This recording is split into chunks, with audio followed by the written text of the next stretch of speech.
1911 оны үндэсний хичээлүүний хувьсгал бол Монголын түүхэнд зүгээр нэг төр солигдсон тухай асуудал биш юм байна. Энэ бол маш их өргөн хүрээтэй, цар хүрээтэй өнөөдөр Монгол улс оршин тогтнож байгаагийн одоо итгэл болсон. За тэр одоо үйл явцыг хамгийн хүнд хүчээр хамгийн анхны одоо үйл явцыг амжилттай хэрэгжүүлсний үр дүн байсан юм аа. За тэгээд энэ үед одоо Богтхан бол одоо пол ёсны төв шашны дээд шүтээ үндэсний эвлэглийн бэлэгдүүлсэн. Энэ гурван институцийг бол энэ гурван институцийн үүргийг бол нэгэн зэрэг хүлээх болсон цорын ганц сүрэг байсан. За мэдээж шашны тэргүүн гэдгээр бол одоо олон танигдсан нийт Монгол турхны дунд маш их нэг нөлөөтэй ийм ч гурван байсан. За харин одоо халах монголчууд бол түүнийг одоо эзэн хааныхаа сэнтэд залсан нь бол түүнийг одоо төрийн хууль ёсны одоо нэг субъект болгосон ийм үйл явдал байсан. За энэ бол зөвхөн одоо хувьсгал ялсан халах монголоор хязгаарлагдахгүй. Энэ бол одоо нийт ар Монгол, нийт одоо Монгол үндэстний одоо эвлэгдэл болсон ийм чухал үйл явдал байсан юм аа. За тэгээд монголчууд энэ тусгаар тогтнолынхаа тогтнолоо бол өөрсдийн уламжлалт соёлын хэлээр бол зөвхөлсөн. За түүхэн ухамсарын шийдэл байсан. За энэ үеийн одоо 1911 оны 12 сарын 29-ний үйл явдлыг одоо ажигласан гадаадын судлаачид бол монголчууд Чингисийн үеийн ирэмгийн зорилготой монголчуудаас юу ч үлдсэнгүй бүх үйл явц бол шашны далбаан доор явлаа гэж одоо шүүмжиж бичсэн зүйл бол байдаг. За гэхдээ мэдээж шарын шашин бол Монголд орж ирж хэдэн зуун жил одоо монголчуудын оюун санааг нэгтгэж чадсан. За оюун санааны нэгдлийг хангаж чадах ийм одоо төвшөнд бол хүрсэн байсан. За тийм учраас бол мэдээж аливаа түүхэн үйл явдал бол тухайн үеийнхаа түүхэн ухамсарын төвшөнд бол хийж явагддаг ийм зүйл. За тийм учраас бид нар бол түүнд одоо тийм хатуу шүүмжилттэй хандах нь бол одоо төдийлөн бас зохимжгүй. За гагцхүү түүхэн бодит байдлыг бол үнэн зөвөр нь ойлгох нь бол бидний хувьд одоо маш чухал үйл явдал юм аа. За өнөөдөр бид нар одоо таны үеийн тухай асуудал одоо анхаарлаа хандуулах хэрэгтэй. Та бүхэн сая энэ одоо үзэсгэлэнт тавигдсан шилмэл үзмөрүүдийг үзлээ. За нийт Богтханыг одоо жанж халсны дараа ардын засгийн газраас түүний өвөр өмгийг одоо битүүмжилж тоолж авсан байдаг. За тэр үед бол 200 гаруй ном судраг байсныг тэмдэглэсэн байдаг. За өнөөдөр номын сангийн дарга Ичээ ордоо хатагтай хэлж байгаагаар бол одоо үндэсний номын санд бол 57 ширхэг нэр өгдөө зүйл байгаа гэж байна. За тэгэхээр бусад одоо 43 зүйл одоо 143 зүйл хаана хадгалж байжээ. Үндэсний архив байна уу? Төв хсаатны зүүн хүрээлэнгийн баримтын төвд байна уу те?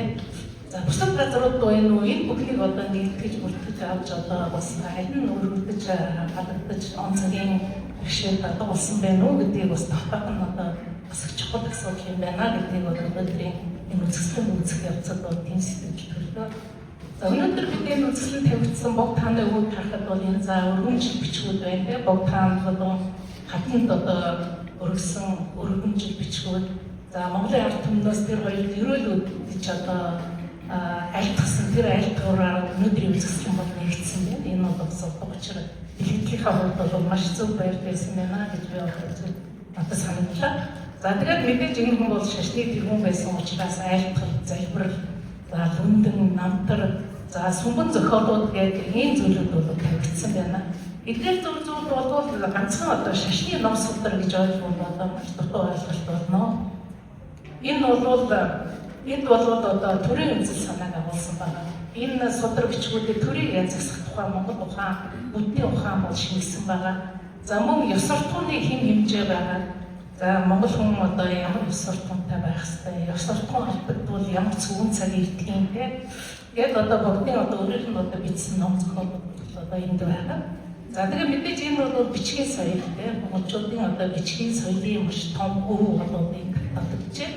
За тэгээд энэ бүхэн маань бол оюуны тусгаар тогтнолыг бидний оюуны тусгаар тогтнолыг илтгэж байгаа ийм баримтууд юм аа. Тэгэхээр энэ бол одоо давхар утгыг агуулсан соёлын цогц өв юм гэж бид нар үзхэн зүйтэй болов. За өөрөөр хэлбэл Богтханы өв бол төр шашин соёл ургын уулзал дээр бий болсон Монголын оюуны код юм байна.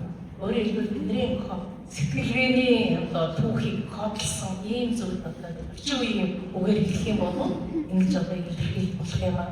За эдгээр нь бол одоо гадаадын ямар нэгэн бэлэг юм бол шаардсан зүйл биш. Харин өөрсдийн оюун ухаан ухамсараас уран гарсан үнэт зүйл. За энийг бол бид нэр ингэж ойлгох хэрэгтэй юм аа. За тэгээд богд хааныг ярих тулд бид нар бол тусгаар тогтнол гэж юу юм бэ? Тусгаар тогтнолын бэлэг тэмдэг нь яаж бүрэлдэсэй бэ гэсэн ийм санааг ийм асуултууд заашгүй яа төвчдөг. Яг л маш олон түүхийн ном зохиол одоо болсон хүмүүс дандаа түүхэн үйл явдал дуртай байдаг. Тэгэхээр түүхэн үйл явдлын чинь цаана ямар утга санаа агуулж байгаа юм бэ гэдэг талаар бид нар бас ярьж ахын зүйтэй гэж бодож байна. За тэгээд одоо монголчууд бол тусгаар тогтнолоо заахтаа тийм өөрөө 11 оны цааш байгаа жилийн өвлийн дунд сарын шиний 9-ний өдөр өнөөдөр бэлэг цай өдөр байгаа. За энэ өдөр бол Баторшид үлдсэн тийм. За Баторшид гэдэг бол бүгдийн одоо насан Баторшид одоо ерөөдөж бэлэгддэг ийм зүйл. За тэгээд одоо шар торгоор өргөмжил бол үлдсэн. За хамтан баярт үлдсэн. За доор бол хатанд өргөсөн өргөмжлийн үе байлаа. За тэгээд ёслол бэлгэдлийн тогтолцоогоор илэрхийлсэн энэ бүхнийгаа. За тэгээд өөрийн соёлын хэлээр төрөө бол тунхагласан гэж одоо бид нар ойлгох зүйтэй. Тэрнээс биш одоо дан шашны зам дээр бичлээ гэж буруутгах биш. Энэ бол өөрийн соёлын хэлээр төрөө тунхагласан ийм хэрэг байсан. За өнөөдрийн ойлголтоор бол эдгээр нь үндэсний легитимчлэлийн баримтууд буюу төр ёсны зөвшөөрөл батламж байна. Өөрөөр хэлбэл төрийн легитим зарчим гэдэг бол нийтээрээ хүлээн зөвшөөрсөн байх зарчмыг хэлдэг. Тийм учраас энэ өдөр бол нийт монголчууд нийтээрээ хүлээн зөвшөөрж бүх монгол хүний магнатын юм баярлаж байсан. Ийм үйл явц мэдээж хүрээнд энэ үйл явдал болж байна. Баруун Монгол юу усны талаар бол протокол бол маш тодорхой тэмдэглэсэн байдаг.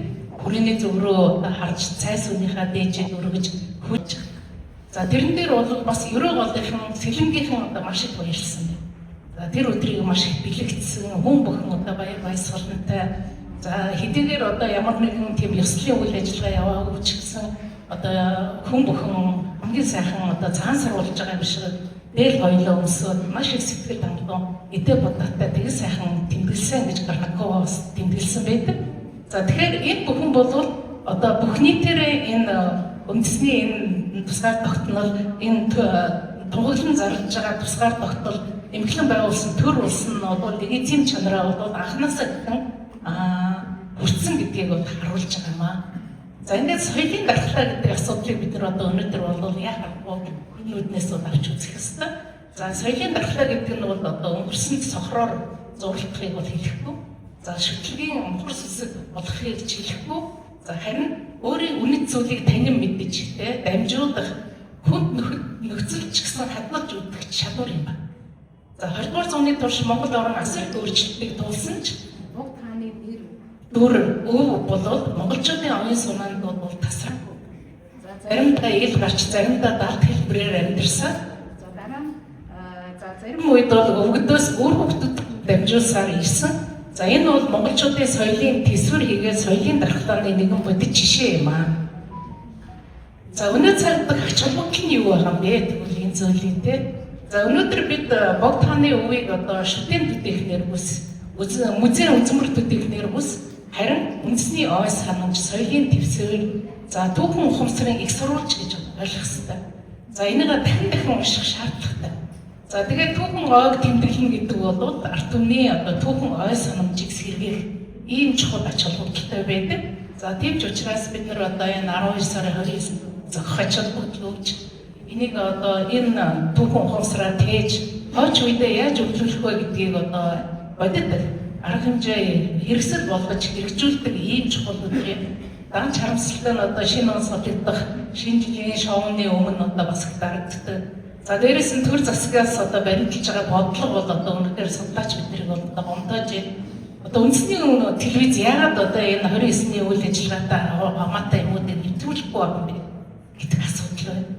Өнөөдөр одоо би сайн мэдэхгүй энд байж байгаа учраас олон хүн сая ингээ фэйсбүүкийн пост дээр үндэсний телевизээр чи юуж гарахгүй шүү дээ гэж бичих юм. 2-3 хүн тэгж бичтэй. Одоо тийм байгаа бол маш их харамсмаар байна. Ийм баймиргүй байл та цааш. Тэгээ энийг одоо бодлого боловсруулдаг барьдаг хүмүүсүүд тэр ерөнхийлөгч зөвлөдөг хүмүүсүүд эдгээр бас одоо ерөнхийлөгчтэй шууд хамааралтай үгүй би бас хэлж мэдэхгүй байна. Гэхдээ одоо ямар ч байсан тэр олон нийтийн телевиз, үндэсний телевиз маань одоо бас энийг зах хэмжээгээр одоо анхаарал тавих хэрэгтэй болов гэж би бодож байна. За тэгээд энэ үг бол өнгөрсөнд хамаарах дурсан ч бас. Харин өнөөдөр бид хийн юм бэ? Маргааш бид хэн байх юм бэ гэдгийг ойлгох гэж хэлсэн одоо амьд өвөө юм аа. Ийм учраас бол бидний одоо энийг бол нэмэгдэх хэрэгтэй. За тэгээ эцэст нь хэлэхэд бол Бутаны өв бол Монголын тусгай технологийн одоо сэтгэлгээ, үндэсний ой санамж, соёлын дархлааны одоо амьд цөм юм байна. Тусгай технологи гэдэг бол ганцхан огноо биш. Тэгээд бидний сарын төдний өдөр гэсэн тийм зүйл биш.